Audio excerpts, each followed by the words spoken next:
Bonjour, bienvenue dans cette vidéo où nous allons plonger profondément dans un sujet qui touche beaucoup d'entre nous, l'autosabotage. C'est un phénomène si courant et pourtant si souvent mal compris. Mais aujourd'hui, nous allons non seulement le démystifier, mais aussi vous fournir un arsenal de stratégies pour le contrer. Alors, prenez un carnet, un stylo, parce que je vais vous donner des outils pour vous soutenir vous-même, pour arrêter de vous mettre des bâtons dans les roues, et pour commencer à bâtir la vie que vous méritez vraiment. L'autosabotage, c'est ce piège invisible où nous nous lançons des obstacles, consciemment ou inconsciemment, empêchant notre propre succès ou bonheur. Ça peut se manifester de multiples façons. La procrastination, la peur de l'échec ou du succès, une critique interne destructrice, ou encore des choix de vie qui vont à l'encontre de nos propres intérêts. Pourquoi faisons-nous ça? Eh bien, ça peut être dû à des peurs profondément ancrées, des croyances limitantes ou même un désir inconscient de maintenir le statu quo parce que le changement fait peur.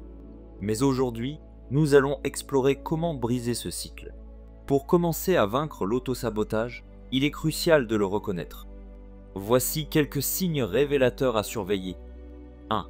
Procrastination chronique. Vous savez, cette habitude de toujours remettre à plus tard les tâches importantes ou même celles que vous aimez faire. Ça pourrait être un signe d'autosabotage, une façon de s'assurer que vous n'aurez jamais à faire face à l'échec ou au succès. 2. Peur de l'échec ou du succès. C'est paradoxal, mais certains d'entre nous ont autant peur de réussir que de rater. Cette peur peut nous pousser à éviter les situations où nous pourrions exceller ou échouer, nous maintenant ainsi dans une zone de confort qui ne nous mène nulle part. 3. Critique interne. Nous avons tous cette voix intérieure qui peut être notre plus grand supporter ou notre pire critique. Quand elle prend le dessus avec des messages comme « tu n'es pas assez bon », elle peut nous saboter en nous empêchant de prendre des risques ou de poursuivre nos rêves.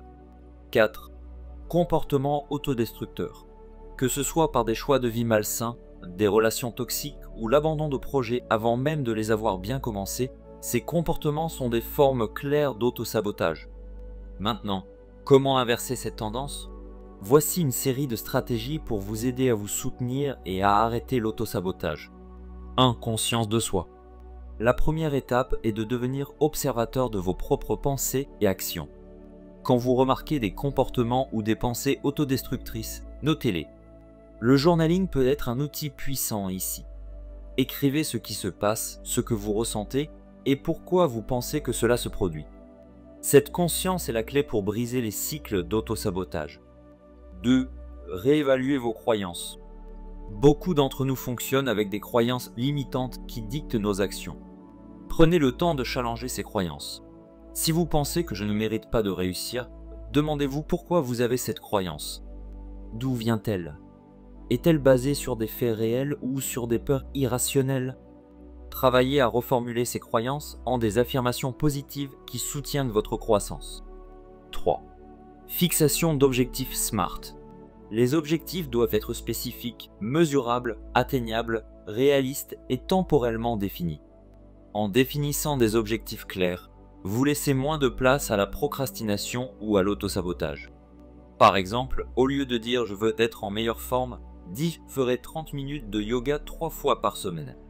C'est plus concret et donc plus réalisable. 4. Pratique de l'autocompassion.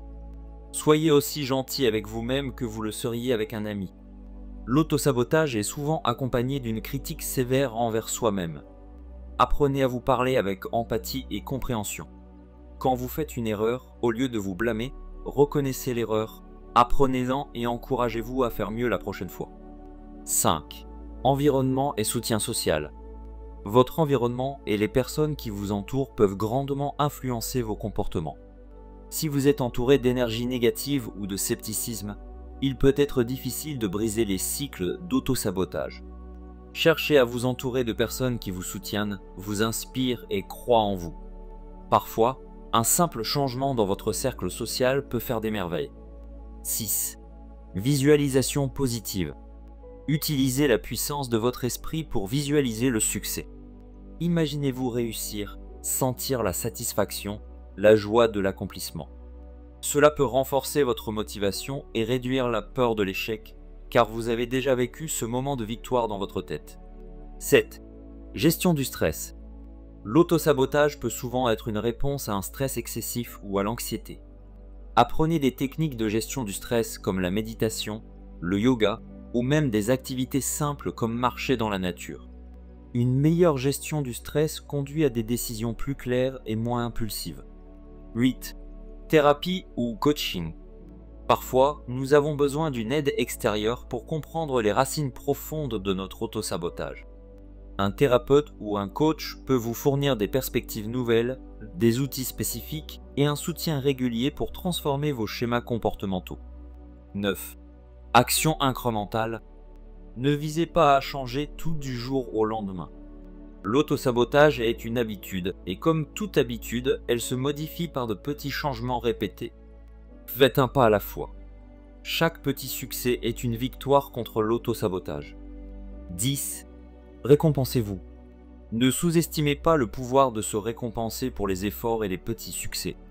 Cela renforce le comportement positif et vous donne de l'élan pour continuer. Rappelez-vous, le changement prend du temps et de la patience.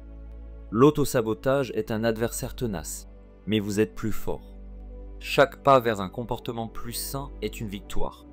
Commencez par quelque chose de petit, mais commencez. Et si vous trébuchez, relevez-vous et continuez. La clé est de persévérer, d'apprendre de chaque revers et de croire en votre capacité à vous transformer. Avant de conclure, je vous invite à identifier un comportement d'auto-sabotage spécifique que vous souhaitez changer dès maintenant. Prenez un moment pour écrire ce que vous allez faire différemment à partir de demain. Et souvenez-vous, vous n'êtes pas seul dans ce combat. Si cette vidéo vous a aidé, je vous encourage à vous abonner pour plus de contenu sur le développement personnel et à laisser un commentaire pour partager vos propres stratégies ou demander des conseils. Ensemble, nous pouvons nous soutenir pour devenir la meilleure version de nous-mêmes. Merci d'avoir regardé, soyez bienveillants envers vous-même et on se retrouve dans la prochaine vidéo.